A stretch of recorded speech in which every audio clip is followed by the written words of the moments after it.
Sir excuse me. யா, இங்க வளையமாலை சின்னச்சாமின்னு ஒருத்தர் admit பண்ணிருக்காங்க. அவர் எந்த வார்டுன்னு தெரியுமா? அவருக்கு நீங்க என்ன வேணும்?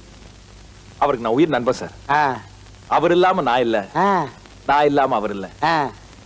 ஐயா, ஒரு 6 இன்ச்சுக்கு மூக்குல பஞ்சு ஒட்டி இருந்தா உங்களுக்கு எல்லாம் அடையாளம் தெரியா போச்சா? சின்ன நீயா? இல்ல நீயா? என்னைய அது மாறுகால் வாங்கியிருக்காங்க. ரவி, என்னுடைய பொது வாழ்க்கையில் இருந்து ஓய்வு பெறலாம்னு முடிவு பண்ணிட்டேன்ப்பா. ஏன்? தாங்க முடியாம ஒரு தீப்பெட்டியால என் லைஃபே பாதிச்சிருச்சுப்பா. நானும் இந்த தீப்பெட்டி விவகாரத்தை பத்தி கேள்விப்பட்டேன். ஐசி, தலையிட்டு பிரச்சனையை தீர்த்து வைக்கலாம்னு பார்த்தேன். பொம்பளையா இருந்தா தீர்த்து வச்சிருப்பேன். நான் ஆம்பளையா போயிட்டேன். தெரியுமா போங்க தியாக மனப்பான்மையை பத்தி. சரி விடியா. கால் உடைச்சிருக்கிறானுங்க, கை உடைச்சிருக்கிறானுங்க, பரவாயில்ல. மூக்கு மேல போய் இந்த குத்து குத்திருக்கானுங்களே. ஆனா மூக்கு மேல குத்துனது அவனுக்கு இல்ல. அப்புறம் யாரு? நான் அரசு செருப்பு கட்டி அடிச்சு விட்டானே. ஏன்?